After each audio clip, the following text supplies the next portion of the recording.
মামা সাইন্দিল সিনেমা কি হইলো? মামা আর কই না, সলমান খানের সিকান্দারে তো বহুত মজা হয়েছে। ना मैं गिनता हूँ ना सुनता हूँ।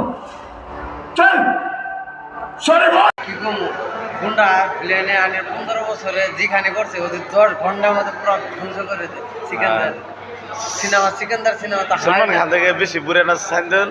হ্যাঁ সাইন্দিল পুরার কথা বাদ দাও, ওর যে অ্যাকশনটা মানে যে হাতনের মহল্লা মানে কভার নাই একদম প্রচুর না? তোমার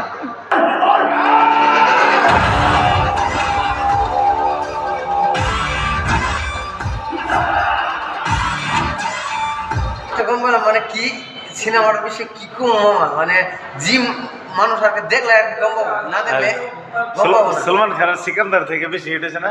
সিকান্দার তো একটা ফার্স্ট সিনেমা হয়েছে। সিকান্দার তো এই সিনেমার মানে কি কম বান্দিযোগ্য না? বান্দিরযোগ্য না, মানে থার্ড ক্লাস সিনেমা হলো সিকান্দার। আর এটা হলো যে তোমার ঝাঁক মুভিটা মানে কি কম একদম ফার্স্ট ক্লাস মুভি হয়েছে।